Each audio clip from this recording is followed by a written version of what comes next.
आप देख रहे हैं समाचार एजेंसी ऑफ इंडिया में साई न्यूज। नमस्कार, आप देख रहे हैं देश की पहली डिजिटल न्यूज एजेंसी समाचार एजेंसी ऑफ इंडिया की साई न्यूज। इसके धर्म प्रभाग में आपका स्वागत है। अब आपको पितरपक्ष के तीसरे दिन किस विधि विधान के साथ किया जाए श्राद्ध के बारे में बताते हैं। आशा है आपको यह पसंद आएगा। आप इसे ध्यान पूर्वक सुनिए और धर्म लाभ लीजिए। आइए सुनते हैं पितरपक्ष के तीसरे दिवस के बारे में विस्तार से। पितृपक्ष में ये काम बिल्कुल भी न करें, वरना पितर हो जाएंगे नाराज। पितृपक्ष का तीसरा दिन, जानिए किस तरह करे पितरों का तर्पण। आप देख, सुन और पढ़ रहे हैं समाचार एजेंसी ऑफ इंडिया की साई न्यूज के धर्म प्रभाग में विभिन्न जानकारियों के संबंध में। सनातन धर्म में हर साल भाद्रपद पूर्णिमा तिथि से पितृपक्ष शुरू हो जाते हैं एवं अमावस्या तक ये चलते हैं। इस साल रविवार 6 सितंबर 2025 से पितृपक्ष आरंभ हो गया है। यह 21 सितंबर को पड़ने वाली सर्व पितर मोक्ष अमावस्या तक चलेगा। धार्मिक मान्यताओं के अनुसार पितृपक्ष में पितृलोक से धरती लोक पर पितर आते हैं। इस दौरान श्राद्ध कर्म से पितर प्रसन्न होते हैं और परिवार के सदस्यों पर अपना आशीर्वाद बनाए रखते हैं। आइए जानते हैं पितृपक्ष के तीसरे दिन श्राद्ध कर्म के लिए शुभ मुहूर्त व श्राद्ध करने की आसान विधि के संबंध में। पितरपक्ष अगर आप जगत को रोशन करने वाले भगवान भास्कर, भगवान विष्णु जी, देवाधिदेव महादेव, ब्रह्मांड के राजा भगवान शिव एवं भगवान श्री कृष्ण जी की आराधना करते हैं, और अगर आप विष्णु जी, मर्यादा पुरुषोत्तम भगवान श्री राम जी एवं भगवान कृष्ण जी के भक्त हैं, तो कमेंट बॉक्स में जय सूर्य देवा, जय विष्णु देवा, ओम नमः शिवाय, जय श्री कृष्ण, जय श्री राम, हरिओम तत्सत, ओम नमो भगवते वासुदेवाय नमः लिखना न भूलिए। विद्वान जानकारों के अनुसार तृतीया तिथि के दिन स्वर्गवासी माता, पिता या अन्य पूर्वजों का श्राद्ध एवं तर्पण मृत्यु तिथि के अनुसार पितृपक्ष की तृतीया को किया जाता है। इस बार 20 सितंबर को श्राद्ध तर्पण का तीसरा दिन रहेगा। सभी दिवंगत व्यक्तियों की पुण्यतिथि के दिन ही उनका श्राद्ध करना चाहिए। मृत्यु तिथि से तात्पर्य उस तिथि से है जो तिथि अंतिम श्वास परित्याग के समय विद्यमान हो। उसी तिथि को श्राद्ध पक्ष में दोपहर के समय, दोपहर 12:30 से 1 बजे के बीच श्राद्ध करना चाहिए। तृतीया के दिन जिन लोगों का देहांत अर्थात तिथि अनुसार दोनों पक्षों कृष्ण या शुक्ल पक्ष की तृतीया तिथि हो हुआ है, उनका श्राद्ध इस दिन किया जाता है।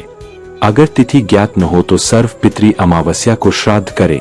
जानिए किस तरह किया जाए तर्पण। पितरों को तर्पण करने वाले जल में काले तिल, जौ, चंदन, अक्षत आदि मिला ले। श्राद्ध कर्म में तिल कुशा सहित जल लेकर पितृ तीर्थ यानी अंगूठे की ओर से पिंड पर छोड़ने से पितरों को तृप्ति मिलती है। पितृपक्ष में पंचबली देवताओं को भोग, गौ ग्रास, कुत्ते कौवे तथा चींटी को भोजन देना अत्यंत शुभ माना जाता है। वहीं भोजन का प्रथम ग्रास गाय, द्वितीय पक्षी के और तृतीय कुत्ते के निमित्त ग्रास निकालना चाहिए। जिस दिन श्राद्ध हो उस दिन द्वार पर दोनों और शीतल जल छिड़कर पितरों के आगमन की तैयारी करनी चाहिए। किसी योग्य ब्राह्मण को भोजन कराकर वस्त्र आदि देकर विदा करना चाहिए। पितरों की आत्मा शांति के लिए श्राद्ध, तर्पण और पिंडदान के कार्य किए जाते हैं। इन सामग्रियों का किया जाता है पूजा में प्रयोग करें। जानकार विद्वानों का मानना है कि गंगाजल, कच्चा दूध, जौ, तुलसी और शहद मिश्रित जल की जलांजलि देने के बाद गाय के घी का दीप जलाने का प्रावधान है। धूप देना चाहिए। गुलाब के फूल और चंदन पितरों को अति प्रिय माने जाते हैं। उसके बाद जितने भी पूर्वजों का नाम याद हो ध्यान करके स्वधा शब्द से जलार्पण करना चाहिए। श्राद्ध में कही, खीर, पूड़ी और सब्जी का भोग लगाया जाता है। तृतीय श्राद्ध में 3 ब्राह्मणों को भोज कराया जाता है। उन्हें चीनी चावल के साथ ही यथाशक्ति दान देकर तृप्त किया जाता है। इन दिनों में भूल के भी ना करे ये काम, अन्यथा पितर हो सकते हैं रुष्ट। हिंदू धर्म में पितृपक्ष का विशेष महत्व होता है। पितृपक्ष का समय पितरों यानी पूर्वजों के लिए समर्पित है। इसकी शुरुआत भाद्रपद मास के शुक्ल पक्ष की पूर्णिमा तिथि से होती है, जो अश्विन मास की अमावस्या तिथि को समाप्त होती है। ऐसे में इस दौरान घर की रसोई में मांस, मछली, लहसुन, प्याज, मसूर की दाल भूलकर भी न बनाएं। ऐसा करने से पितृदेव नाराज होते हैं और पितृ दोष लगता है। इसके साथ ही इस दौरान जो लोग पितरों का तर्पण करते हैं, उन्हें शरीर में साबुन और तेल का प्रयोग नहीं करना चाहिए। पितृपक्ष के दौरान नए कपड़े, भूमि, भवन सहित सभी प्रकार के मांगलिक कार्य वर्जित होते हैं। इस दौरान कोई भी मांगलिक काम करने से परहेज करें। माना जाता है कि इस तरह श्राद्ध कर्म करने से पितरों को मिलता है बैकुंठ में निवास। जानकार ज्योतिषों के अनुसार जिस तिथि को माता पिता, दादा दादी आदि परिजनों की मृत्यु होती है, उस तिथि पर इन 16 दिनों में उनका श्राद्ध करना उत्तम रहता है। जब पितरों के पुत्र या पौत्र द्वारा श्राद्ध किया जाता है तो पितृलोक में भ्रमण करने से मुक्ति मिलकर पूर्वजों को मोक्ष प्राप्त हो जाता है। जानकार विद्वानों के अनुसार मोक्ष नगरी गयाजी में तीसरे दिन पिंडदानी फल्गु स्नान करके उत्तर मानस जाते हैं। वहां स्नान, तर्पण, पिंडदान, उत्तरारक दर्शन किया जाता है। वहां से मौन होकर सूरज कुंड आकर उसके उदीची कनखल और दक्षिण मानस तीर्थों में स्नान, तर्पण, पिंडदान और दक्षिणारक का दर्शन करना चाहिए। फिर पूजन करके फल्गु किनारे जाकर तर्पण करें और भगवान गदाधर जी का दर्शन एवं पूजन करें। श्राद्ध करने की आसान विधि जानिए। जिस तिथि में पितरों का श्राद्ध करना हो उस दिन सुबह जल्दी उठें। स्नानादि के बाद स्वच्छ कपड़े धारण करें। पितृस्थान को गाय के गोबर से लीपकर और गंगाजल से पवित्र करें। महिलाएं स्नान करने के बाद पितरों के लिए सात्विक भोजन तैयार करें। श्राद्ध भोज के लिए ब्राह्मणों को पहले से ही निमंत्रण दें। ब्राह्मणों के आगमन के बाद उनसे पितरों की पूजा और तर्पण कराएं। पितरों का नाम लेकर श्राद्ध करने का संकल्प ले। जल में काला तिल मिलाकर पितरों को तर्पण दे। पितरों के निमित्त अग्नि में गाय का दूध, घी, खीर और दही अर्पित करें। चावल के पिंड बनाकर पितरों को अर्पित करें। ब्राह्मण को पूरे सम्मान के साथ भोजन कराएं। अपनी क्षमतानुसार दान दक्षिणा दे। इसके बाद आशीर्वाद लेकर उन्हें विदा करें। श्राद्ध में पितरों के अलावा कौए, देव, गाय और चींटी को भोजन खिलाने का प्रावधान है। इस दिन श्राद्ध अभिजित, कुतुब या रोहिणी मुहूर्त में किया जाता है। तृतीया श्राद्ध को विधिवत रूप से करने पर सद्बुद्धि, स्वास्थ्य और समृद्धि प्राप्त होती है। गंगा जल, कच्चा दूध, जौ, तुलसी और शहद मिश्रित जल की जलांजलि देने के बाद गाय के घी का दीप जलाकर, धूप देकर, गुलाब के पुष्प और चंदन अर्पित किया जाता है।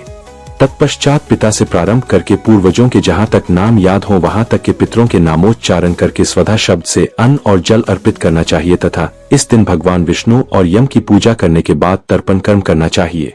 पितरी के निमित्त लक्ष्मीप्ति का ध्यान करके गीता का 3 अध्याय का पाठ करें। पितरी श्राद्ध में कही, भात, खीर, पूरी और सब्जी का भोग लगाते हैं। पितरों के लिए बनाया गया भोजन रखें और अंगूठे से जल अर्पित करें। इसके बाद भोजन को गाय, कौवे और फिर कुत्ते और चींटियों को खिलाएं। तृतीय श्राद्ध में 3 ब्राह्मणों को भोजन कराया जाता है। उन्हें शक्कर, वस्त्र, चावल और यथाशक्ति दक्षिणा देकर तृप्त करें। इस दिन गृह कलह न करें। मांसाहार, बैंगन, प्याज, लहसुन, बासी भोजन, सफेद तिल, मूली, लौकी, काला नमक, सत्तू, जीरा, मसूर की दाल, सरसों का साग, चना आदि खाना वर्जित माना गया है। यदि कोई इनका उपयोग करता है तो पितर नाराज हो जाते हैं। इस दिन शराब पीना, मांस खाना, श्राद्ध के दौरान चरखा चलाना, मांगलिक कार्य करना, झूठ बोलना और ब्याज का धंधा करने से भी पितरी नाराज हो जाते हैं। हरि ओम।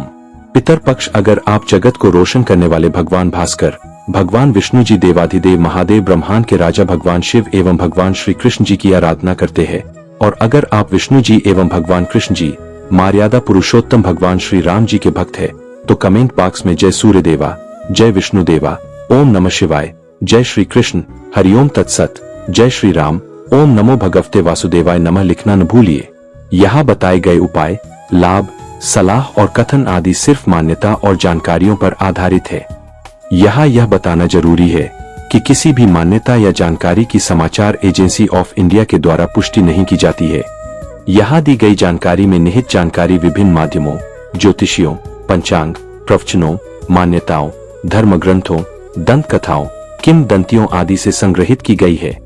आपसे अनुरोध है कि इस वीडियो या आलेख को अंतिम सत्य अथवा दावा न माने एवं अपने विवेक का उपयोग करें।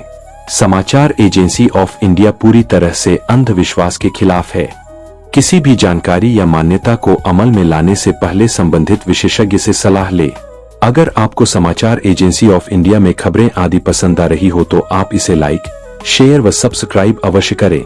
हम नई जानकारी लेकर फिर हाजिर होंगे, तब तक के लिए इजाजत दीजिए। हरि ओम।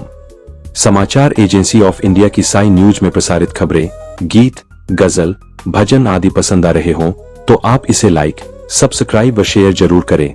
कमेंट बॉक्स में लिखकर बताएं कि आपको ये कैसे लग रहे हैं। यह भी बताएं कि आप और क्या क्या देखना व सुनना चाहते हैं। फिलहाल समय है आपसे इजाजत लेने का। आप सभी स्वस्थ रहें, मस्त रहें। बोलिए जय विष्णु देवा।